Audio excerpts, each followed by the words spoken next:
સુરત શહેરમાં કાયદો અને વ્યવસ્થાની સ્થિતિ કથળી રહી હોય તેમ તસ્કરો વધુને વધુ બેફામ બની રહ્યા છે। પાંડેસરા વિસ્તારમાં આવેલા ગીતાનગરમાં તસ્કરોએ એક જ્વેલર્સની દુકાનને નિશાન બનાવીને મોટી ચોરીને અંજામ આપ્યો છે।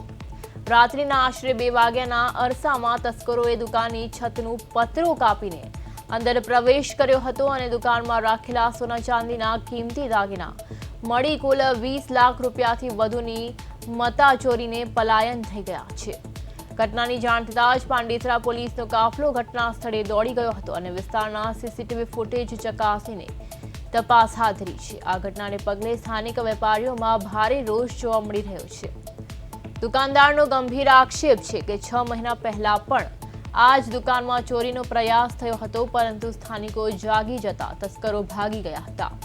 તે સમયે ચોરી સફળ ન થઈ હોવાનું બહાનું બતાવી પોલીસે FIR નોંધાવવાની ના પાડી દીધી હતી। વેપારીઓના જણાવ્યા અનુસાર છેલ્લા 7 મહિનામાં આ વિસ્તારમાં 7 થી 8 મોટી ચોરીઓ થઈ ચૂકી છે। તેમ છતાં પોલીસ દ્વારા કોઈ નક્કર કાર્યવાહી કરવામાં નથી આવતી, જેના કારણે હવે પોલીસ પેટ્રોલિંગ સામે ગંભીર સવાલો ઊભા થઈ રહ્યા છે।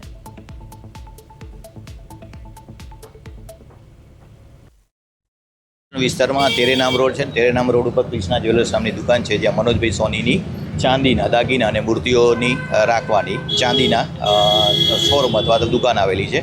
એ દુકાન ઉપર પતરાના શેડવાળી છે। ગઈકાલ રાત્રે મોડી રાત્રેથી માંડી આજે વહેલી સવાર સુધીમાં કોઈ ચોરો ઈસમે ઉપર દુકાન ઉપર રહેલા જે પતરા છે એ પતરા કાપવાના જે કાતર હોય એના વડે પ્રાથમિક એવું જણાઈ આવે છે કે પતરું કાપી અને અંદર ઉતરી પ્રવેશ કરી અને અલગ અલગ દાગીના ચાંદીના તેમજ મૂર્તિઓ ચોરીની હકીકત જણાઈ આવેલ છે, એટલે કે ગરફોડ થયેલા જણાઈ આવેલ છે। ये मेरी दुकान ये कृष्णा ज्वेलर्स पांडेसरा तेरनाम रोड पे आई हुई है। ये लगभग 3 बजे के आसपास चोरों ने चोरी की है। चोरी में क्या क्या किया हुआ है, क्या उस सामान का जो नुकसान हुआ है वो है पापा को मालूम है कैसे क्या हुआ है, मेरे को आइडिया नहीं है। कितना क्या लगभग फिर भी मतलब वो ग्राहकों का सामान था, रिपेयरिंग का सामान था, सोने का पॉलिश का सामान था, चांदी था और डिस्प्ले के ऊपर सारा सामान रखा था। करदनी, कटोरी, प्लेट, ये अपना मूर्तियाँ, भगवान जी की मूर्तियाँ सारी चोरी हो गई है।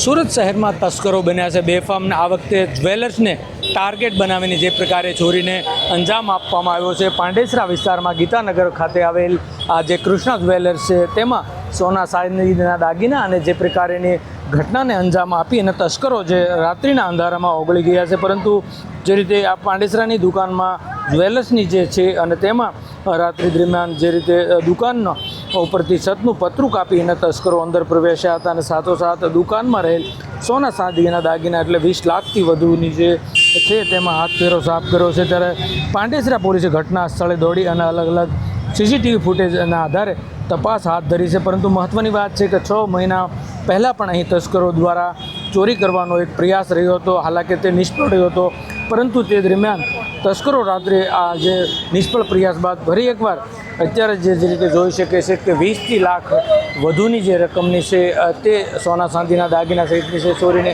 તે અંજામ આપ્યો છે। ત્યારે પોલીસે હવે તસ્કરોને પકડવા માટેનું પગેરું એટલે CCTVના આધારે તપાસ હાથ ધરી છે। પરંતુ મહત્ત્વની વાત છે કે તસ્કરોએ અહીં રહેલ જે DVR પણ લઈ ગયા છે, એટલે પોલીસને ક્યાંક ને ક્યાંક જે તસ્કરોએ પ્રી પ્લાનિંગથી આખી આ ચોરીની ઘટનાને અંજામ આપ્યો છે। ત્યારે જોવું રહ્યું કે આમાં પોલીસ આ તસ્કરો સુધી ક્યારે પહોંચે છે।